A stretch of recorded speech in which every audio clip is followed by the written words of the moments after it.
লেখিকা অদিতি ঘোষের উমা। পুরো 7টা মাস পর আজ বাপের বাড়ি আসছে উমা। দিদিকে আনতে গিয়েছিল উজ্জ্বল। গতকাল সন্ধ্যের সময় দুরু দুরু বুকে পৌঁছেছিল ও উমার শ্বশুর বাড়িতে। সদ্য 21-এ পা রাখা ছেলেটা ভয়ে জড়সড় হয়ে বসেছিল বারান্দার চেয়ারে। তাতেও রেহাই পায়নি উমার শাশুড়ি মায়ের বাক্যবাণের হাত থেকে। উজ্জ্বলের সামনে বসে অনর্গল নানা কটু কথা বলে চলেছিলেন বিজয়া ভট্টাচার্য। এর সবই অবশ্য পুত্রবধূ উমাকে কেন্দ্র করে। শুধু দিদির কথা ভেবেই এরপরও মুখে খাবার তুলতে হয়েছিল উজ্জ্বলকে ওই বাড়িতে। এই সব সম্ভাবনার কথা আগেই ওকে জানিয়ে রেখেছিল মা, তাই মানসিক প্রস্তুতি অনেকটা নিয়েই এসেছিল। রাতটা কোনো রকমে ওই বাড়িতে কাটিয়ে সকাল হতেই উজ্জ্বল বেরিয়ে এসেছে দিদিকে নিয়ে। বাস থেকে নেমে টোটোয় চেপেছে ওরা মিনিট 2 আগে। এই রাস্তায় এখন সারাদিনই টোটো চলে, যাতায়াতের অসুবিধা তাই আর নেই। কিন্তু 1.5 বছর আগে যখন উমার বিয়ে হয়েছিল তখন এটা মোরাম রাস্তা ছিল। কোনোদিনই সেভাবে সংস্কার করা হয়নি রাস্তাটার। শীতকালটা শুকনো থাকতো রাস্তাটা, বছরের বাকি সময় খানাখন্দে জল জমে থাকতো। তাই সাইকেল আর সাইকেল ভ্যানই ছিল গ্রামের মানুষের যাতায়াতের মাধ্যম। এই নিয়েও কথা শুনতে হয়েছে উমাকে শাশুড়ি আর ননদের কাছে। বছরখানেক আগে কংক্রিটের রাস্তাটা তৈরি হওয়ার পর থেকে রিক্সা ও টোটো নিয়মিত চলে এই রাস্তায়। এখন অবশ্য অনেকেই বাইক বা স্কুটিতে যাতায়াত করে। গ্রামের অবস্থাপন্ন মানুষেরা কেউ কেউ 4 চাকাও কিনেছেন, কিন্তু উজ্জ্বল উৎপলের মতো নিম্নবিত্ত পরিবারের ছেলেদের স্কুটি কেনা তো দূরের কথা, নতুন সাইকেল কেনার সামর্থ্যটুকুও নেই। ওরা 2 ভাই আজও নিজেদের স্কুল লাইফে কেনা সে পুরনো সাইকেলেই যাতায়াত করে। সবুজ মাঠের বুক চিরে তৈরি হওয়ার রাস্তা ধরে এগিয়ে চলেছে টোটোটা। ভাইয়ের পাশে চুপচাপ বসে আছে উমা। ঠোঁট না খুললেও মনে মনে অনেক কথাই বলে চলেছে ও। বুকের মধ্যে জমে থাকা কষ্টের পাহাড়টাকে ঠেলে সরিয়ে রেখে আজও প্রাণ ভরে উপভোগ করতে চাইছে মুক্তির আনন্দটুকুকে। উমা জানে এই প্রাপ্তি নিতান্তই সাময়িক, তবুও যেটুকু পাওয়া যাচ্ছে সেটুকুই এখন ওর কাছে অনেক। যতদূর দৃষ্টি যাচ্ছে চোখে পড়ছে শুধুই ধানে ভরা জমি।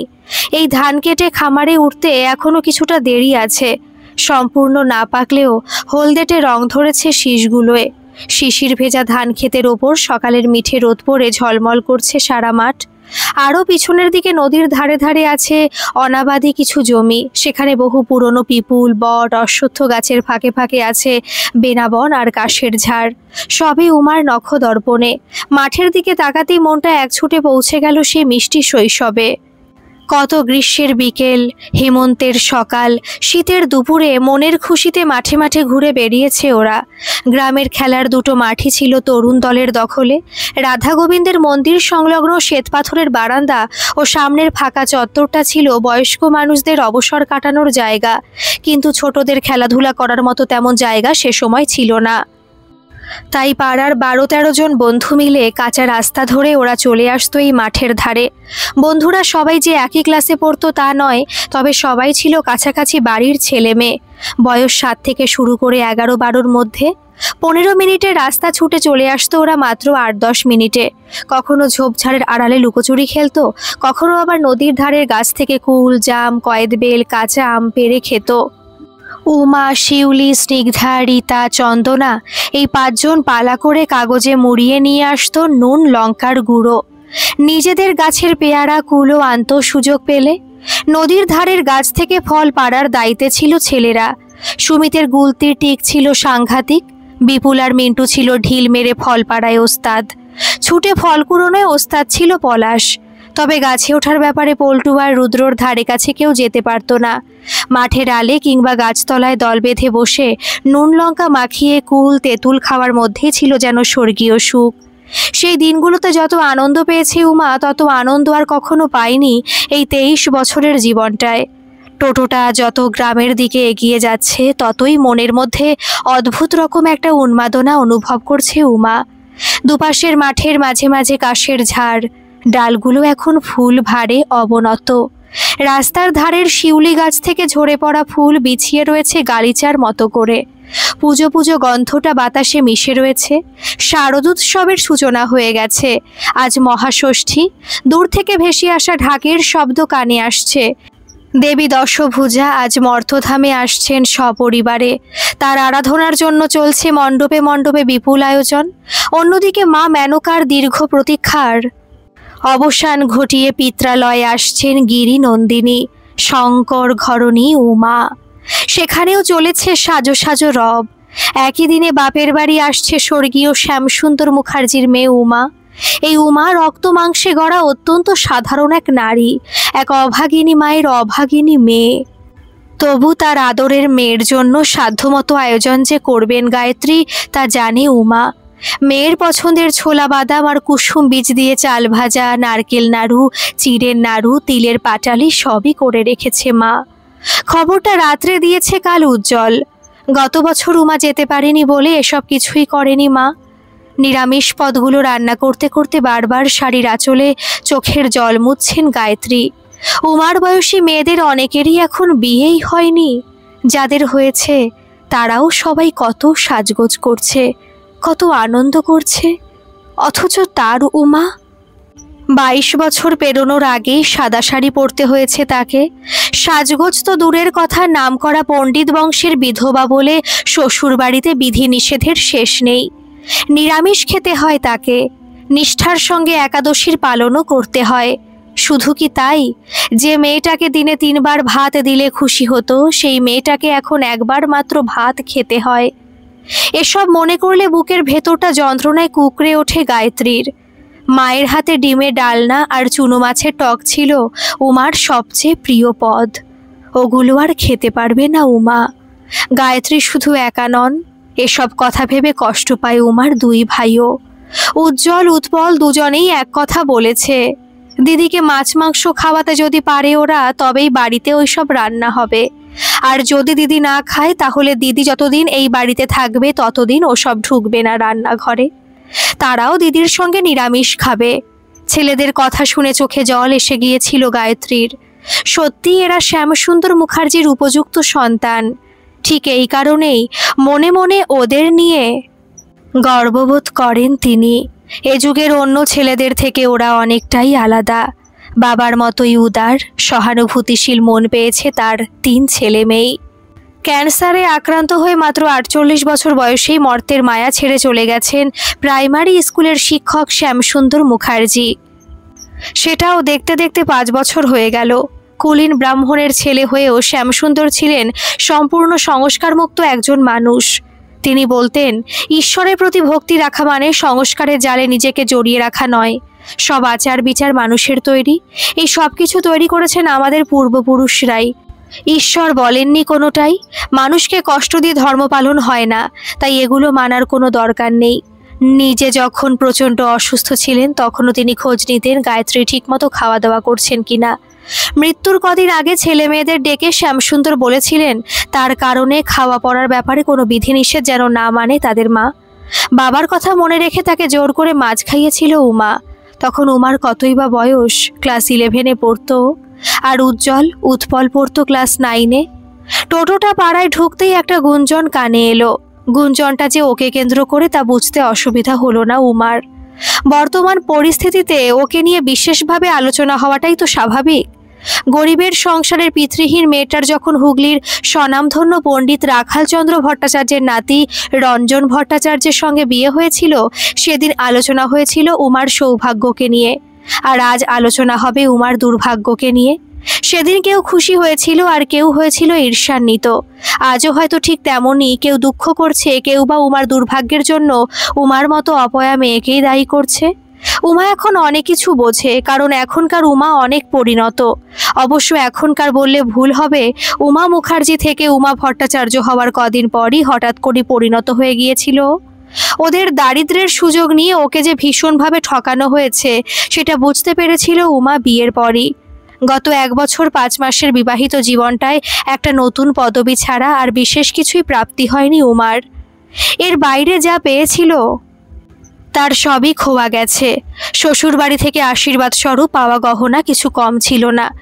ভারী সীতাহার, সীতাদুল, একজোড়া মোটা কঙ্কন, সোনা বাঁধানো একগাছি লোহা ও সোনার পাত বসানো পলা, সবই ছিল ঠাকুমা শাশুড়ির গহনা।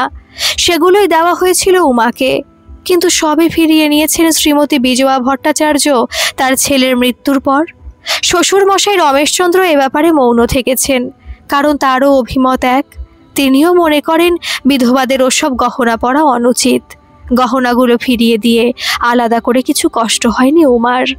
জীবনের কোনো সুখী যখন তার কপালে জোটেনি, তখন গয়নাগুলো থাকলেই বা বিশেষ কি লাভ হতো? মায়ের দেওয়া একজোড়া কানের দুল আর ব্রোঞ্জের উপর দুটি সোনার চুড়ি এখন সম্বল উমার। বাপের বাড়ি আসার আগে দোল দুটো কানে পড়তেই রে রে করে উঠেছিলেন বিজয়া ভট্টাচার্য। তোমার কি এতটুকু আক্কেল জ্ঞান নেই বৌমা? সধবা মানুষকে যে ধরনের গয়না মানায় তাকে বিধবার পড়া সাজে? ওই দুল তোমার মাকে দিয়ে দিও, অভাবের সংসার তোমার কোনো ভাইয়ের বউকে তবু দিতে পারবে। একটা কথাও না বলে দুল দুটো খুলে ব্যাগে ভরে নিয়েছিল উমা। এরপর খালি কানেই বাড়ি থেকে বেরিয়েছিল। গয়না বা শাড়ি নিয়ে মাথা ব্যথা ছিল না তখন ওর। শুধু একটাই কথা মনে হচ্ছিল উমার, কখন গিয়ে দেখবে গর্ভধারিণী মায়ের মুখটা। 7 মাস পর দুই ভাইয়ের সঙ্গে মনের সুখে গল্প করবে, খুনসুটি করবে। এসব কথা ভাবতেই ভালো লাগছিল। কানে দুল রইল কি রইল না, সেই সব তুচ্ছ বিষয়কে গুরুত্ব দিতে মন চায়নি। উজ্জ্বল ফোন করার পর থেকে ঘর আর বার করছে উৎপল। কখন দিদি আসবে সে কথা ভেবে বারোয়ারি তলাতেও যায়নি আজও। গায়ত্রীর প্রথম সন্তান উমা, তার 2 বছর পর যমজ সন্তানের জন্ম দিয়েছিলেন উনি। উৎপলের থেকে উজ্জ্বল মাত্র 30 সেকেন্ডের বড়, তাই দুজনেই দুজনকে নাম ধরে ডাকে। ভীষণ ভাব ওদের দুজনের মধ্যে। উচ্চ মাধ্যমিক পাশ করে দুজনেই ডিপ্লোমা ইঞ্জিনিয়ারিং পড়ছে। এবার ওদের ফাইনাল ইয়ার। চাকরি পেলে মা ও দিদির জন্য কি করবে দুজনে, সে নিয়ে অনেক পরিকল্পনা আছে ওদের দুই ভাইয়ের। 21 বছর বয়সে সংসার সম্বন্ধে সম্যক জ্ঞান হয়তো নেই ওদের, কিন্তু বিয়ের পর দিদি যে একটা দিনের জন্য সুখী হতে পারেনি সেটা বেশ বোঝে ওরা। কাল রাত্রে বিছানায় শুয়ে ঝটফট করেছে উজ্জ্বল। বিনিদ্র কেটেছে প্রায় সারা রাতটা। জানালার দিকে তাকিয়ে অপেক্ষা করেছে ভোরের আলো ফোটার জন্য। মনে মনে ঈশ্বরের কাছে প্রার্থনা করেছে দিদির জন্য। শ্বশুরবাড়ি নামক এই জেলখানা থেকে দিদি যেন অচিরেই মুক্তি পায়, সেটাই কামনা করেছে। 3 মাস আগে জামাইবাবু মারা যাওয়ার সময় মাকে নিয়ে এসেছিল উৎপল। তখনও যে কত গঞ্জনা সহ্য করতে হয়েছে দিদিকে তা শুনেছিল ও উৎপলের মুখে। সেদিন ওরা দুই ভাই মিলে প্রতিজ্ঞা করেছিল, দুজনের মধ্যে যদি একজনও চাকরি পায় তাহলেই ওরা জোর করে দিদিকে নিয়ে চলে যাবে। এভাবে দাসীবৃত্তি করার জন্য ভট্টাচার্য বাড়িতে ফেলে রাখবে না তাদের আদরের দিদিকে। ঘুম ছিল না গায়ত্রীর চোখেও। 7 মাস পর মেয়েটাকে কাছে পাবেন, আনন্দ যেমন হচ্ছে তেমনই কষ্ট হচ্ছে মেয়েটার দুর্ভাগ্যের কথা ভেবে। সবকিছুর জন্য নিজেকে দায়ী মনে হয় এখন গায়ত্রীর। উমার বাবা বেঁচে থাকলে কখনোই এমন হঠকারীর মতো কাজ করতেন না। ভালো করে খোঁজ খবর না নিয়ে উমার বিয়ে দিতেন না তিনি। মানুষকে বিশ্বাস করে ভুলটা করেছিলেন গায়ত্রী। দুলাল ঘটক যে টাকার লোভে একটা মেয়ের এত বড় সর্বনাশ করবে সেটা গায়ত্রী ভাবতে পারেননি। বিখ্যাত পণ্ডিত বংশ থেকে সম্বন্ধ নিয়ে এসেছিল দুলাল ঘটক। আসল সত্যটা গোপন করে পাত্রের নামে অনেক প্রশংসা করেছিল দুলাল। পাত্রের বাবা রমেশচন্দ্র বাবার টোলে নামমাত্র যান। সেটা চালায় পণ্ডিত রাখালচন্দ্র ভট্টাচার্যের এক শিষ্য।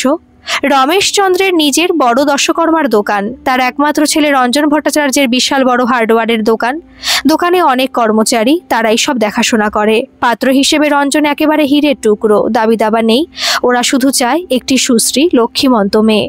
এত ভালো পাত্রকে হাতছাড়া করতে চাননি গায়ত্রী। তিনি নিজের সামর্থ্যের কথা ভেবে বলেছিলেন, বিয়ের খরচ না হয় যেমন তেমন করে করতে পারবো, কিন্তু মেয়েকে সাজিয়ে দেওয়ার ক্ষমতা এই মুহূর্তে নেই এখন আমার। দুলাল ঘটক বলেছিল ওসব কিচ্ছু লাগবে না, আপনি শুধু 5টা দান দিয়েই আপনার কন্যাকে দান করবেন, তাহলেই হবে। মেয়ে দেখতে এসে রমেশচন্দ্র ভট্টাচার্য বলেছিলেন, আমাদের ছেলের বউকে আমরা নিজেদের মনের মতো করে সাজিয়ে নিয়ে যাব, ওই নিয়ে আপনাকে ভাবতে হবে না। দেখতে এসে একেবারে বিয়ের দিন ঠিক করে চলে গিয়েছিলেন ওরা। ঈশ্বরের অশেষ করুণার কথা ভেবে সন্ধেবেলায় কালী মন্দিরে গিয়ে মাথা ঠুকে এসেছিলেন গায়ত্রী। তারপর মাত্র 10 দিনের মধ্যে বিয়ে হয়ে গিয়েছিল উমার। অষ্টমঙ্গলায় রঞ্জনকে নিয়ে জোরে এসেছিল উমা, ভারী ভারী গয়না পরে। রঞ্জনের নিজের গাড়িতে এসেছিল, তবে থাকতে পারেনি একদিনের বেশি। পরদিনই চলে যেতে হয়েছিল শ্বশুরের নির্দেশে। সেই প্রথম আর সেই শেষ স্বামীর সঙ্গে বাপের বাড়ি আসা। বিয়ের 1 মাসের মধ্যে জানতে পেরেছিল উমা রঞ্জনের কিডনির অসুখের কথাটা। রঞ্জনের যে চেহারা দেখেছিল সবাই, ওটা আসলে রোগে ফোলা চেহারা। লুকিয়ে কিডনির চিকিৎসা চলাকালীনই তার বিয়ে দেওয়া হয়েছিল। দ্বিতীয়বার উমাকে পাঠিয়েছিলেন বিজয়া ভট্টাচার্য ও বাড়ির এক কাজের মহিলার সঙ্গে। তখনও অবশ্য গাড়ি করেই এসেছিল। তারই মুখে জেনেছিলেন গায়ত্রী রঞ্জনের সঙ্গে উমার এত তাড়াহুড়ো করে বিয়ে দেওয়ার কারণটা। 3 মেয়ের জন্মের পর পুত্র সন্তানের মুখ দেখেছিলেন রমেশচন্দ্র, তাই একমাত্র ছেলে রঞ্জনের বিয়ে দিয়েছিলেন বংশরক্ষার্থে। শুনে স্তম্ভিত হয়ে গিয়েছিলেন গায়ত্রী। যে ছেলের ভালো রকম কিডনির সমস্যা দেখা দিয়েছিল সে যে বেশি দিন বাঁচবে না তা তো বুঝতে পেরেছিলেন রমেশচন্দ্র। পণ্ডিত বংশের মানুষ হয়েও তিনি একবারও ভাবেননি যাকে পুত্রবধূ করে আনছেন তার কথাটা। বিয়ের আগে নাকি 2 মাস পর পর ডায়ালিসিস করা হতো রঞ্জনের। বিয়ের 1 মাস পর থেকে সেটা বেড়ে মাসে 2 বার করে হতে থাকে। রঞ্জনের মৃত্যুর খবর পেয়ে পাগলের মতো ছুটে গিয়েছিলেন গায়ত্রী মেয়ের শ্বশুর বাড়িতে। গাড়ি ভাড়া করে নিয়ে গিয়েছিলেন উৎপল রাত্রি 12টার সময়। মেয়েকে বুকের মধ্যে জড়িয়ে রাখার ইচ্ছা থাকলেও তা পারেননি গায়ত্রী। মৃত ছেলের জন্য চিৎকার করে কাঁদছিলেন বিজয়া। সকলের সঙ্গে গায়ত্রীকে দাঁড়াতে হয়েছিল তারই পাশে। ওই বাড়ির একজন রান্নার মহিলা ছাড়া উমার পাশে আর কেউ ছিল না। পরদিন ওই মহিলার কাছ থেকে গায়ত্রী জেনেছিলেন অনেক কথা। বিয়ের পর থেকেই রীতিমতো অসুস্থ দুর্বল একজন মানুষের পাশে শুয়ে প্রতিটি রাত কাটিয়েছে উমা। শেষের 3 মাস শয্যাশায়ী হয়ে গিয়েছিল রঞ্জন। তখন উমার দিন কাটত অসুস্থ স্বামীর সেবা করে। রঞ্জনের কিডনি ট্রান্সফারের ব্যবস্থা করা হয়েছিল, কিন্তু সব ব্যবস্থা হতে যে সময়টুকু লেগেছিল তারই মধ্যে হার্ট অ্যাটাক হয়ে মারা যায় রঞ্জন। যে আশা নিয়ে ছেলের বিয়ে দিয়েছিলেন সে আশা পূর্ণ হয়নি রমেশচন্দ্রের। উমা সন্তান সম্ভবা না হওয়ায় মনে মনে ক্ষুব্ধ হয়েছিলেন শ্বশুর শাশুড়ি দুজনেই। তারা জানার চেষ্টাও করেননি কতটা অক্ষম হয়ে পড়েছিলেন তাদের ছেলে। বাকি যা কিছু ঘটেছিল তা সবই গায়ত্রী চোখের সামনে। ছেলের মৃত্যুর পর উমাকে আর যেন সহ্য করতে পারছিলেন না বিজয়া। রঞ্জনের যে বিয়ের আগে থেকে কিডনির অসুখ ছিল তা স্বীকার করতেও নারাজ ছিলেন রমেশচন্দ্র ভট্টাচার্য, বিজয়া ভট্টাচার্য। নিজেদের দোষ ঢাকতে ওনারা উল্টো কথা বলতে শুরু করেছিলেন আত্মীয় স্বজন প্রতিবেশীদের কাছে। লক্ষ্মীমন্ত ভেবে তারা একটা অপয়া বউ নিয়ে এসেছিলেন বাড়িতে, তাই অকালে চলে যেতে হলো তাদের ছেলেকে। গায়ত্রীর বলতে ইচ্ছা করছিল অনেক কিছুই, কিন্তু সন্তানহারা একজন মাকে সেই সময় কিছু বলতে বিবেকে বেঁধেছিল, তাই নির্বিবাদে এইসব কথা শুনে গিয়েছিলেন তিনি। রঞ্জনের পারলৌকিক কাজ মিটে যাওয়ার পর মেয়েকে সঙ্গে করে নিয়ে আসতে চেয়েছিলেন গায়ত্রী। রমেশচন্দ্র আপত্তি জানিয়েছিলেন, বলেছিলেন সদ্য স্বামীহারা হয়েছে যে বউ, সে যদি এখনই সেজেগুজে বাপের বাড়ি চলে যায় তাহলে আমাদের আত্মীয় স্বজনেরা কি বলবে বলুন তো। 2 মাস পর নিয়ে যাবেন। চোখে জল নিয়ে গায়ত্রী চলে এসেছিলেন একাই। তারপর পেরিয়ে গেছে 2.5 মাস। আজ তার উমা আসছে তার কাছে, তাই ভোর থেকে উঠে কাজে লেগে পড়েছেন। 10টা দিনের জন্য ছুটি পেয়েছে মেয়েটা ওই কয়েদখানা থেকে। মেয়েকে বরাবরের জন্য নিজের কাছে রাখতে ইচ্ছা হয়, কিন্তু সাহসী কুলোয় না সমাজের ভয়ে। বেলা 11টা বাজতেই দল বেঁধে উমাদের বাড়িতে চলে এসেছে উমার বন্ধুরা। দিদির আসার খবরটা অবশ্য সকলকে দিয়ে এসেছে উৎপল। বাড়িতে আসতেও বলে এসেছে সকলকে। দিদি কিসে একটু আনন্দ পাবে তার জন্য চেষ্টায় ত্রুটি নেই 2 ভাইয়ের। শিউলিদিকে আসতে দেখে রাস্তাতেই জানিয়ে দিয়েছে উৎপল খবরটা। উচ্চ মাধ্যমিক পাশ করার পরে বিয়ে হয়ে গিয়েছিল শিউলির। ওর একটা ফুটফুটে মেয়ে হয়েছে। পুজোয় বাপের বাড়ি আসেও প্রত্যেক বছরই। উচ্চ মাধ্যমিক পাশ করে পড়াশোনায় ইতি টেনেছিল উমাও, তবে ওর বিয়েটা হয়েছিল 21 বছর বয়সে। গ্রাজুয়েশন করে বিয়ে করেছে স্নিগ্ধা। গ্রামেই বিয়ে হয়েছে ওর। রীতা আর চন্দনা এখনো বিয়ের চক্করে পড়েনি। ওরা দুজনেই এখন এমএ পড়ছে। সারা বছর তেমন যোগাযোগ থাক বা না থাক, দুর্গাপুজোর সময় ওরা কেউ কাউকে মিস করতে চায় না। সেই স্কুল জীবন থেকে শুরু করে আজও পুজোর কটা দিন ওরা সবাই মিলে খুব আনন্দ করে পাড়ার 12 বাড়ির পুজোকে কেন্দ্র করে। গত বছর পুজোয় শ্বশুরবাড়িতে ছিল উমা, তাই সেই আনন্দ থেকে বঞ্চিত হয়েছিল। তখন যদি ওর বন্ধুরা জানতো না উমার কষ্টের কথা, তবুও উমাকে ছাড়া বেশ ফাঁকা ফাঁকা লেগেছিল সকলের। গায়ত্রী এবার আর কিছু লুকিয়ে রাখতে চাননি উমার বন্ধুদের কাছে, সব কথাই বলে দিয়েছেন। শুনে ভীষণ মর্মাহত সবাই। রীতা রাগে ফুঁসতে ফুঁসতে বলল, এরপরও তুই ওই শ্বশুর বাড়িতে পড়ে থাকবি কেন রে? কি পাবি বলতো ওখানে থেকে আর? উমা চুপ করে রয়েছে দেখে চন্দনা বলল, নিজেকে কেন এত সস্তা ভাবছিস উমা? এত অন্যায় মেনে নিয়ে ওখানে পড়ে থাকার সত্যি কি কোনো যুক্তি আছে? কান্না চাপার ব্যর্থ চেষ্টা করলো উমা। তাহলে আমি এখন কি করব বল তোরা? গায়ত্রী বললেন, মহালয়ার দিন আমি এই প্রসঙ্গ তুলেছিলাম নদীর ঘাটে। মেয়েকে আমার কাছে এনে রাখতে চাই। কথাটা বলতেই ঘোষাল কাকিমা, রমেন মুখার্জির বউ, ভট্টাচ গিন্নি সবাই অনেক কথা শুনিয়েছিল আমাকে। ঘোষাল কাকিমা বলেছিলেন, উমার বাপ বেঁচে থাকলে তাও কথা ছিল তুমি নিজের দায়িত্বে ওই সমর্থ বিধবা মেয়েকে বাড়িতে রাখবে কোন সাহসে? রীতা বলল, উমার বয়সে আমরাও তো বিয়ে না করে বাড়িতে আছি, তাতে যদি কোনো অসুবিধা না হয় তাহলে উমা থাকলেই বা কি অসুবিধা? যত দোষ বুঝি বিধবাদের। আর তাছাড়া উমা এভাবে থাকবেই বা কেন? যুগ বদলেছে, উমার আবার বিয়ে করতে তো কোনো বাধা নেই। রীতার কথাকে সমর্থন করলো সবাই। গায়ত্রী বললেন, তেমন ইচ্ছা তো আমারও, কিন্তু গ্রামের বয়স্করা কি বলবেন সেটাই চিন্তা। উমা ম্লান হাসল। তোরাও যেমন পাগল, দেশে কি মেয়ের আকাল পড়েছে? ভালো ভালো বিবাহযোগ্যা মেয়ে থাকতে আমার মতো বিধবাকে কে বিয়ে করবে বলতো? এসব কথা ছাড়তো। শিউলি বলল, ঠিক আছে, এখন না হয় ছাড়লাম, তবে কাকিমার উচিত এটা নিয়ে ভাবা। গায়ত্রী বললেন, তাহলে স্নিগ্ধার শ্বশুরের কাছে না হয় যাব একদিন। উনি তো পণ্ডিত মানুষ, সবাই খুব শ্রদ্ধা করেন ওনাকে। উনি কি বলেন দেখি?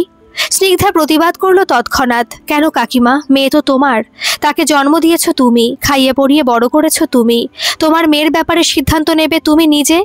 অন্যের মত নেওয়া দরকার আছে বলে তো আমার মনে হয় না। রীতা বলল, আমরাও তো আছি তোমার পাশে। গায়ত্রী বললেন, সেসব পরে ভাবা যাবে, পুজোর দিনগুলো। উমা আগের মতোই তোদের সঙ্গে আনন্দ করে কাটাক, এটাই আমি চাই। চন্দনা বলল, আমরাও তাই চাই। সন্ধ্যের পর আসবো। উমা, তুই রেডি হয়ে থাকবি, সবাই মিলে যাব বারোয়ারি তলায়। কতদিন পর আজ বন্ধুদের সঙ্গে কথা বলে মনটা অনেকটা হালকা লাগছে উমার। ওরা যে উমার কথা এতটা ভাবে আজও, তা আগে বুঝতে পারেনি উমা। আর কিছু নাই বা পেল, লক্ষ্মী পুজো পর্যন্ত এই দিনগুলো অন্তত নিজের মতো করে কাটাতে তো পারবে। 10 দিনের জন্য পাওয়া স্বাধীনতাটুকুই এখন উমার কাছে মহার্ঘ। দুপুরবেলায় খেতে বসে আমিষ নিরামিষ প্রসঙ্গটা তুলল উজ্জ্বল। উৎপলের সঙ্গে যুক্তি করে রেখেছিল আগে। আজকে গায়ত্রী রান্না করেছেন শুক্তো, নারকেল দিয়ে কচুর শাক, বকফুলের বড়া আর চালতার টক। কচুর শাক মুখে তুলেই উজ্জ্বল বলল, আচ্ছা মা, আমি না হয় ছিলাম না, কিন্তু উৎপল তো বাড়িতেই ছিল, তুমি ওকে দিয়ে একটু ইলিশ মাছ আনাতে পারোনি? দিদি তো ইলিশ মাছের মাথা দিয়ে কচুর শাক খেতে ভালোবাসে। এতদিন পর দিদি এলো, আর তুমি এসব কি রান্না করেছো? উৎপল লাফিয়ে উঠল, সত্যি তো, আমি বারোয়ারি তলাতেও যাইনি, বাড়িতেই ছিলাম সকাল থেকে। মা একবারও বলেনি মাছ আনতে, কাল আনবো। আর নবমীতে ঝাল ঝাল খাসির মাংসের ঝোল, ঠিক বলিনি দিদি? উমার মুখটা যেন আরও ম্লান দেখালো। বুকের মধ্যে কষ্ট চেপে রেখে গায়ত্রী বললেন, তাই আনিস? সত্যি খুব ভুল হয়ে গেছে আমার। আসলে 5 রকম চিন্তায় মাথা কাজ করেনি। ডিমের ডালনাও করলে হতো। উমা ডিম খেতে বড় ভালোবাসে। উমা মনে মনে হাসলো, ভুল তোমার হয়নি মা। আসলে তুমি জানো, আমার শ্বশুর বাড়িতে করা নিয়মের মধ্যে থাকতে হয় আমাকে। এক চুলও এদিক ওদিক হলে চলে না, তাই তার বাইরে যেতে সাহস হয়নি তোমার। মন চাইলেও তাই পারোনি আমার জন্য আমিষ রাঁধতে। উমা অন্য প্রসঙ্গে গেল, আচ্ছা মা, তোমার জন্য কি তরকারি করেছো? ষষ্ঠীর দিন তুমি তো ময়দা খাও। গায়ত্রী বললেন, আবার কি তরকারি করব? নাড়ু আছে তো, ওই দিয়ে 2টো পরোটা খেয়ে নেব। উজ্জ্বল বলল, মায়ের কথা ছাড়তো, মা নিজের জন্য কখনো কিছু করেছে? এখন তুই বল, কাল কি মাছ খাবি, রুই না ইলিশ? আমি সকাল সকাল গিয়ে নিয়ে আসব। এবার উত্তর দিতে বাধ্য হলো উমা, আমার মাছ মাংস খাওয়া যে নিষেধ রে ভাই, কি করে খাবো বল? উৎপল বলল, নিষেধ তো মায়েরও ছিল, কারণ কুলীর ব্রাহ্মণ আমরাও, কিন্তু আমরা যে নিষেধ মানতে দিইনি মাকে। আমার বেশ মনে আছে তুই জোর করে মাছ খাইয়েছিলি মাকে, এখন আমরা তোকে খাওয়াবো। মায়ের ব্যাপারটা আলাদা ছিল ভাইটুস। বাবা নিজে সংস্কারমুক্ত মানুষ ছিল, বাবাই আমাকে বলে গিয়েছিল, কিন্তু আমার শ্বশুরবাড়ির। উমাকে কথা শেষ করতে দিল না উজ্জ্বল। থাক দিদি, তোর শ্বশুর বাড়ি নিয়ে কোনো কথা শুনতে চাই না আমরা। যারা মানুষের দুর্বলতার সুযোগ নিয়ে একটা মেয়ের এত বড় সর্বনাশ করে, তারা মানুষের পর্যায়ে পড়ে না। ঠক প্রবঞ্চক ওই মানুষগুলোর জেল হওয়া উচিত। আসলে ওরা জানে আমাদের ক্ষমতা কতটুকু, তাই এত সাহস পেয়েছিল। উমা বাহাত উজ্জ্বলের পিঠে রাখলো। খাওয়ার সময় এত রাগারাগি করতে নেই ভাই। উৎপল বলল, মোট কথা তুই মাছ মাংস না খেলে আমরাও খাবো না, তোকে আর শ্বশুর বাড়িতে যেতেও দেব না আমরা। স্নিগ্ধাদি, রীতাদি সবাই এই কথা বলে গেছে আজ আমাকে। তা হয় না রে ভাইটুস, ওরা ঠিক লোক পাঠাবে লক্ষ্মী পুজোর পরদিনই। উজ্জ্বল ঝাঁঝালো স্বরে বলল, লোক পাঠালেই যে যেতে হবে তার কোনো মানে নেই। যে আসবে নিতে, খাইয়ে দাইয়ে ফেরত পাঠিয়ে দেব তাকে। মনের মধ্যে একটা অদ্ভুত ধরনের অনুভূতি হচ্ছে উমার। কতদিন এইভাবে আবদার মেশানো শাসনের সুরে কথা বলেনি কেউ। এভাবে কথা বলতো বাবা, বড় হয়ে আজ ভাইয়েরাও বলছে। এত ভালোবাসে ওরা উমাকে। আনন্দে চোখে জল এসে গেল ওর। গায়ত্রী বললেন, তোর বাবা বেঁচে থাকলে এই ভুল করতো না কখনো। আমার ভুলে নষ্ট হলো তোর জীবনটা।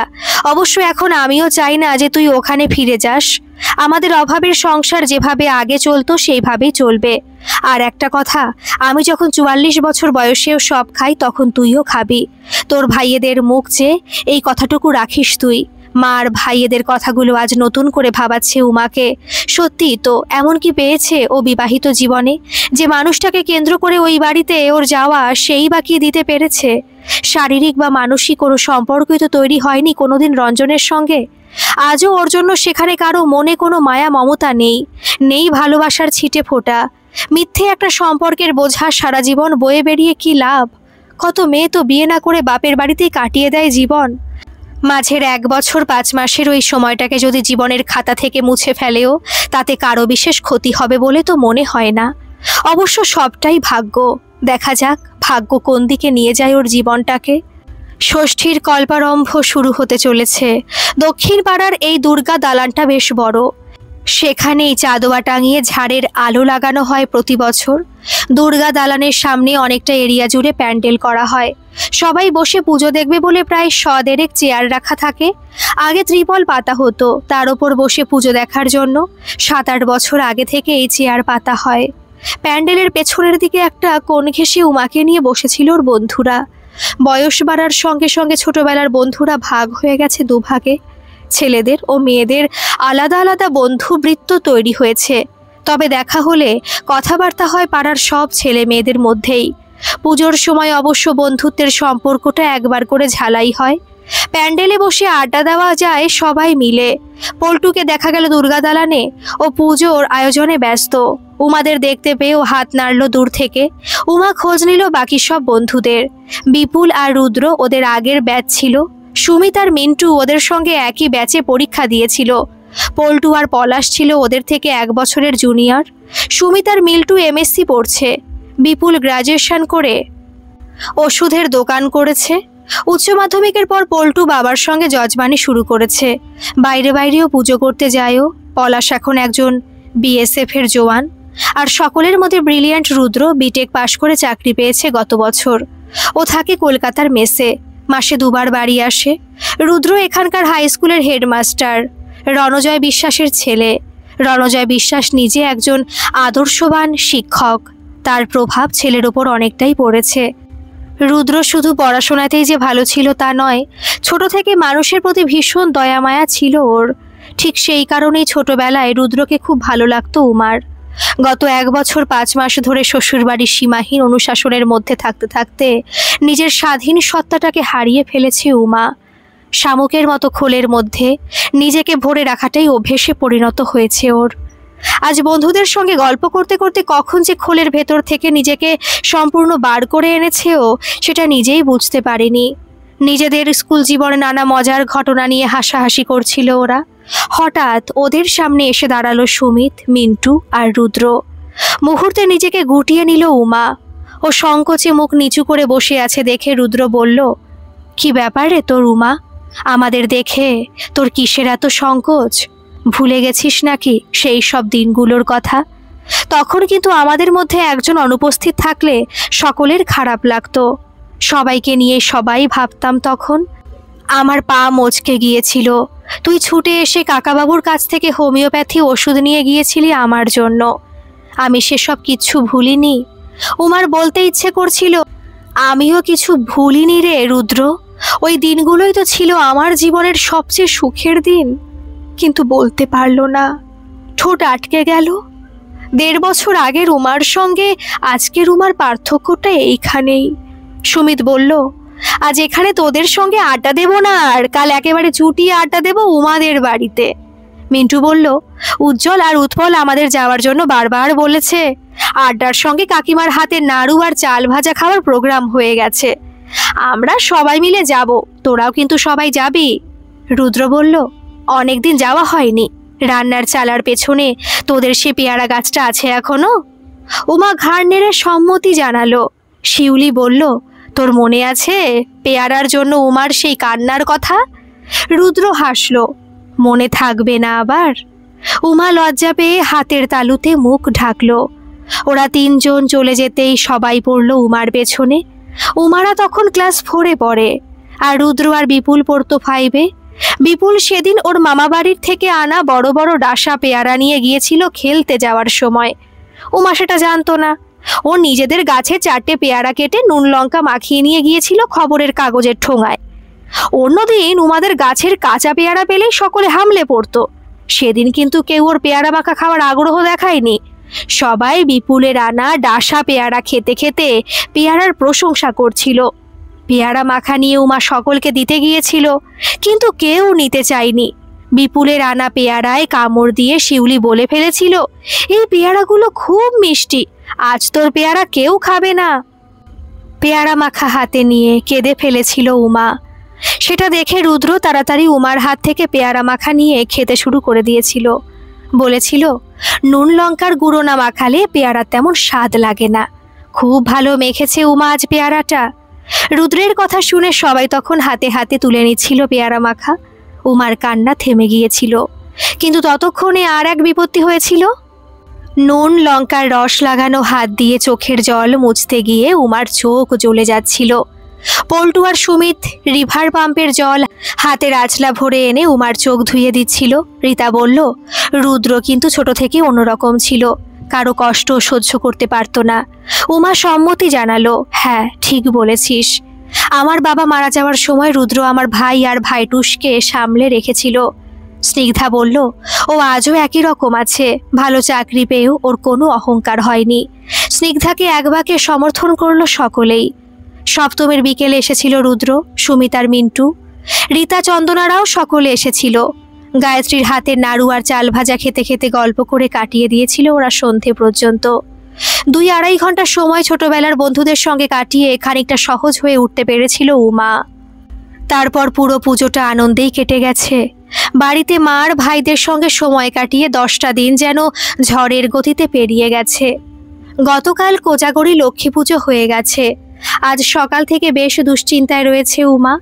শ্বশুর বাড়ি থেকে ইতিমধ্যে কোনো ফোন আসেনি, তাই উজ্জ্বল উৎপলের মনে হয়েছে দিদিকে ফিরিয়ে নিয়ে যাওয়ার ব্যাপারে তাহলে ওদের আগ্রহ নেই। কিন্তু উমা জানে আজকেই তাকে নিতে লোক পাঠাবেন শ্বশুর মশাই। চিন্তার ছাপ গায়ত্রীর চোখে মুখেও। ছেলেরা বলেছে দিদিকে যেতে দেবে না।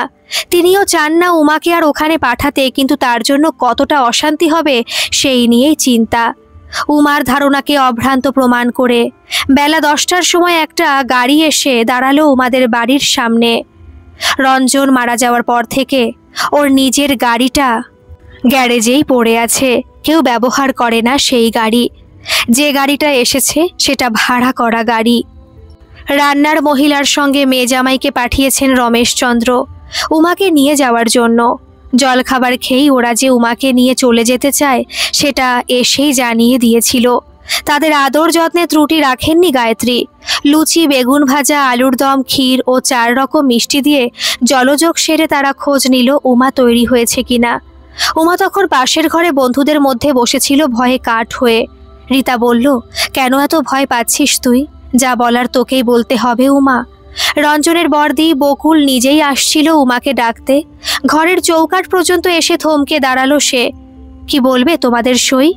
কেউ কোনো কথা বলছে না দেখে বকুল ব্যঙ্গের ঢঙে বলল, কি হলো সইয়ারা সব চুপ করে গেলে কেন? বলো, কি বলতে বলছো উমা রানীকে? চন্দন আর চুপ করে থাকতে পারল না, গম্ভীরভাবে বলল, উমা যে আর শ্বশুরবাড়ি ফিরে যেতে চায় না সেই কথাটাই ও আমাদের বলছিল। মুহূর্তের আগে ফেটে পড়ল বকুল। ওর গলার আওয়াজ ভদ্রতার সীমা ছাড়ালো। শুনছো, এদিকে এসো, শুনে যাও ভট্টাচার্য বাড়ির বউয়ের কথা।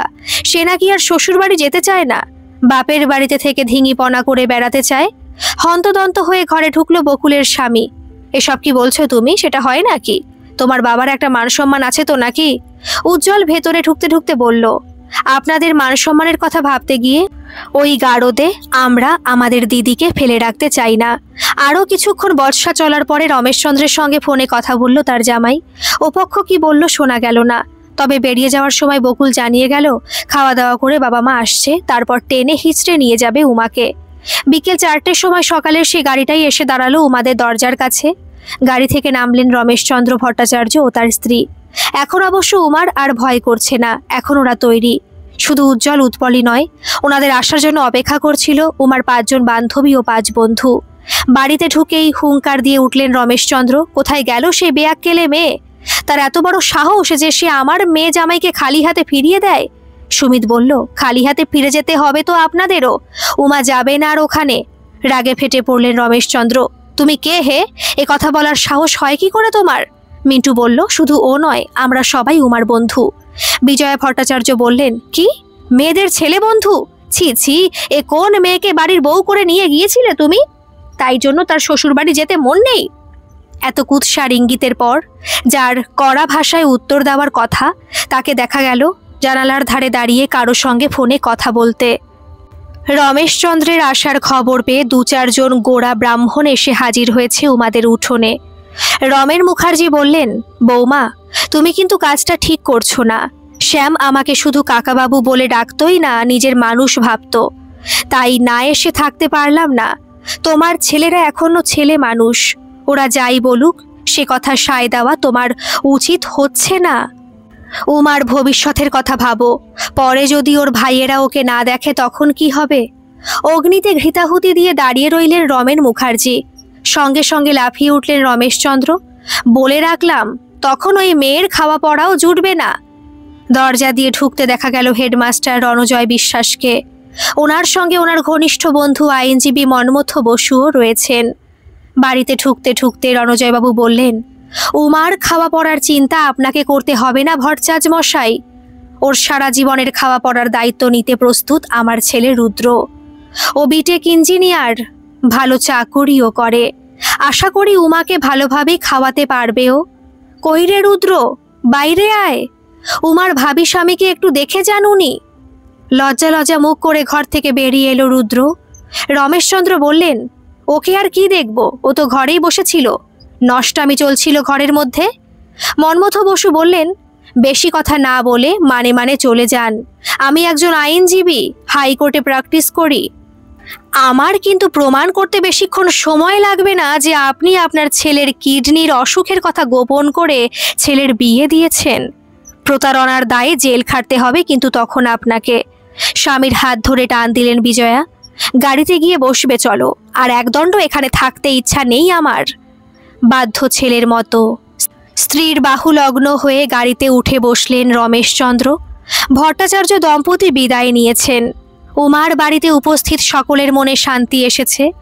তবে রণজয় বিশ্বাসের কথাটা মনে হতে বিস্ময়ের ঘোর যেন কাটছে না কারো।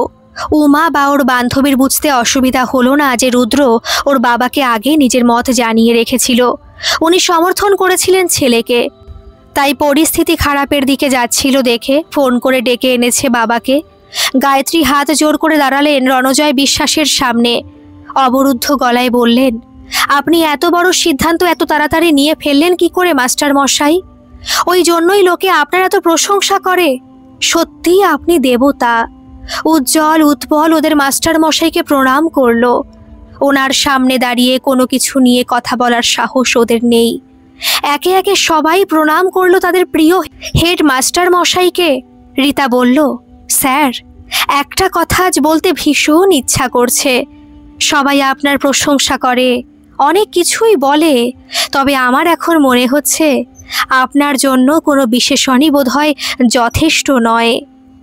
আপনার তুলনা শুধু আপনি। রণজয় বললেন, থাক, অনেক হয়েছে।